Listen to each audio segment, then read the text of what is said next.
L'équipe, j'espère que vous allez bien. Est-ce que vous avez vu ce terrain? Alors non, on n'est pas sur un terrain lors d'un match de l'équipe de votre village, de votre ville le dimanche après-midi. On est bel et bien sur un terrain d'une équipe qui joue la Coupe d'Europe, Villarreal plus particulièrement, hier soir. Il a donc dû décaler le coup d'envoi de la rencontre. Étonnant effectivement de voir une pluie aussi violente, surtout en Espagne. Bref, aujourd'hui l'équipe, vous avez capté, on se retrouve pour un nouvel Actu Foot. On va forcément parler des deux coupes européennes, mais pas que. Deschamps a dévoilé la liste de l'équipe de France pour les 3 prochains matchs. Donc il y a un match amical et 2 matchs de la Ligue des Nations. Plein de choses à voir, donc on va rapidement entrer dans le vif du sujet. Juste avant, je vous rappelle que l'épisode du jour est sponsorisé comme d'habitude par OneFootball, l'application numéro 1 sur toute l'actualité du foot. C'est clairement le moment entre le championnat, la Ligue des Champions, la Ligue Europa et donc l'équipe de France. C'est gratuit et c'est dispo dans la description, ça change pas.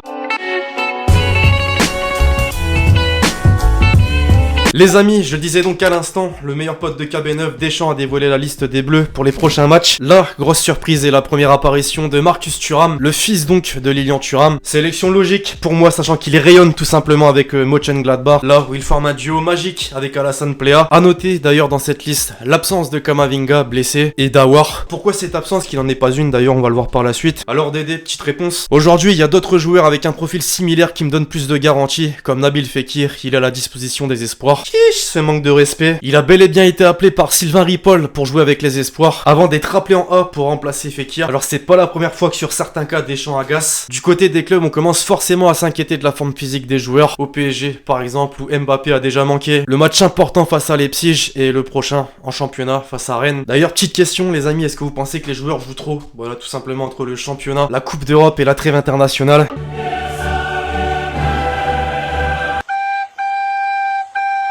La dernière question que j'ai posée a peut-être un lien justement avec ce dont on va parler là dès maintenant. Le club français en Ligue des Champions n'y arrive plus. Tout simplement, cette saison, seul le PSG a pris 3 points jusque-là dans la compétition. Et ça, franchement, c'est très inquiétant. Qu'est-ce qui se passe? Ne soyez pas complexés, bon. Il a peut-être raison, hein. Les clubs français jouent avec la peur. En Ligue des Champions, c'est pas possible. Alors mes Marseillais, on va s'épargner. Je vais vous épargner d'un résumé. Allez, 2 secondes grand max.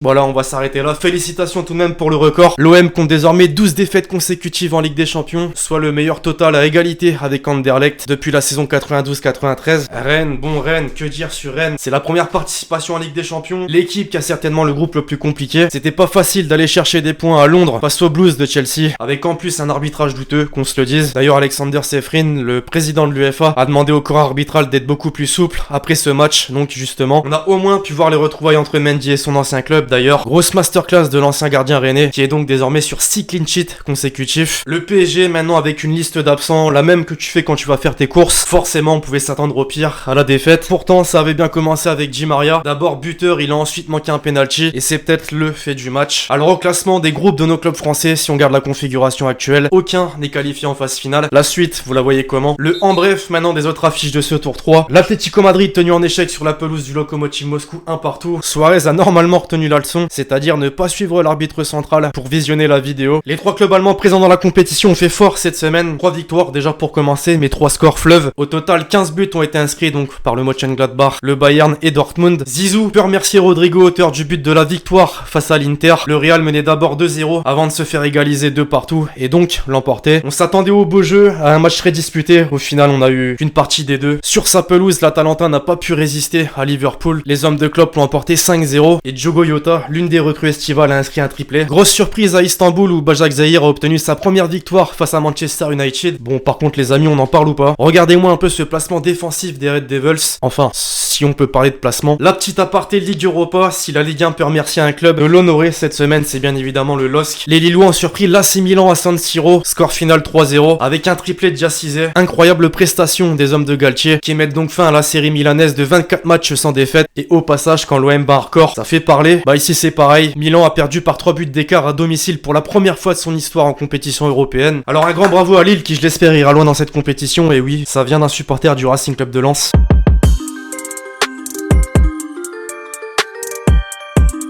L'équipe place aux quelques déclarations à retenir de ces derniers jours et donc forcément après ces matchs de Coupe d'Europe. Villas-Boas, d'abord pour être faible et faire de la merde en Ligue des Champions, tu as besoin d'être là, on est là et on fait de la merde. Maintenant bon, c'est bien beau de dire que tu fais de la merde, c'est vrai, mais il faut tenter de trouver des solutions pour éviter de faire de la merde et je pense que mes Marseillais vous êtes de cet avis aussi. Mandanda, maintenant évidemment dépité, il va falloir se remettre en question parce qu'on est tout simplement pas au niveau de cette compétition. Notre objectif est maintenant d'améliorer notre image parce que là, on est ridicule, tout est dit. Un petit commentaire d'un Marseillais Olmeta sur Payet, quand tu es professionnel ce n'est pas normal de faire 100 kilos, ce n'est pas aimer son club.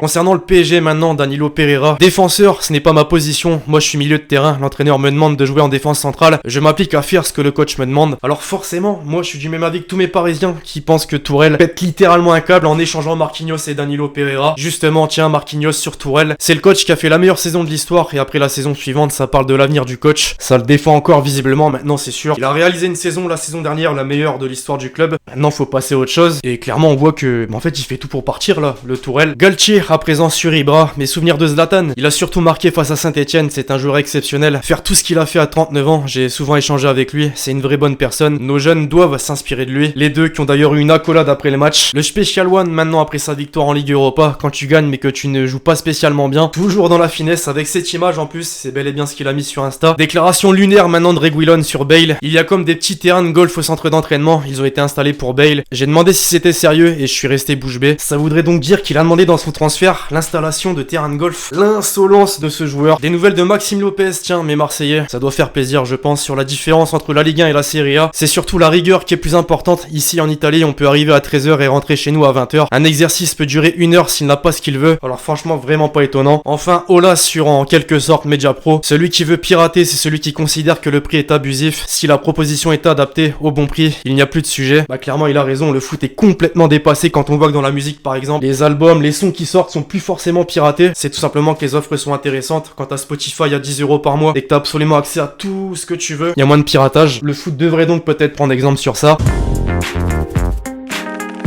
La petite revue de presse, désormais les habits, on commence d'abord en Espagne, chez le quotidien Pro Real AS, qui estime que Haaland est dans les petits papiers de Pérez pour 2022. Perso, j'ai du mal à y croire, surtout quand le directeur sportif de Salzbourg, ancien club d'Haaland, a dit cette semaine qu'il rejoindra Liverpool dans les prochaines saisons à venir. Le quotidien Pro Barça, Mundo Deportivo, maintenant, nous en dit plus sur le prochain mercato hivernal donc, en janvier 2021. Le Barça espère toujours la venue d'Eric Garcia et de Depay, cependant, il va falloir vendre. Et 4 joueurs font partie d'une liste, Dembélé, Alenia, Braithwaite et Junior Firpo, qui vendent d'après vous. Outre-Manche, à présent, le Manchester Evening News estime que l'entraîneur des Red Devils, Solskjaer, est sur la sellette. Pochettino aurait déjà été approché par Manchester United pour lui succéder. Un bon choix d'après vous. Enfin, avant de basculer sur la prochaine transition, toujours en Angleterre, le Télégraphe qui estime cette fois-ci que Manchester City prépare une offre, un pré-contrat plus précisément à Messi en janvier. Un transfert prévu pour l'été prochain et Messi donc sous les ordres de Pep Guardiola à partir de la saison 2021-2022. Franchement, à voir. Pour moi, ça va dépendre de plusieurs choses. De qui sera à la présidence du Barça après la démission de Bartomeu donc, et les résultats du club donc en championnat mais aussi en Ligue des Champions, affaire à suivre. Bon, encore une fois, grosse force à tous mes Marseillais, Twitter ne vous a pas épargné, clairement.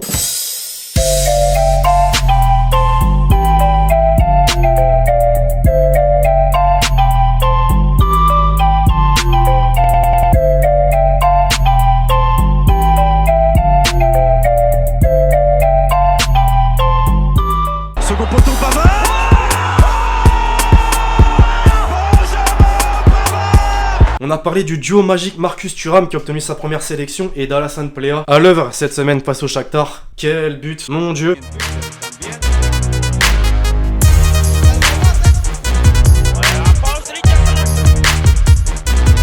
On va trouver dans la surface Lautaro goal.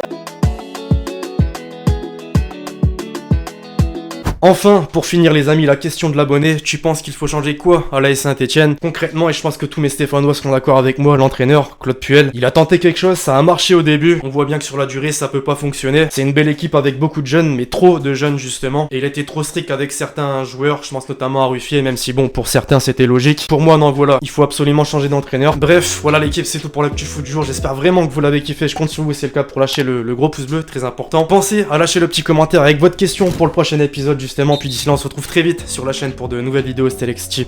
Ciao ciao.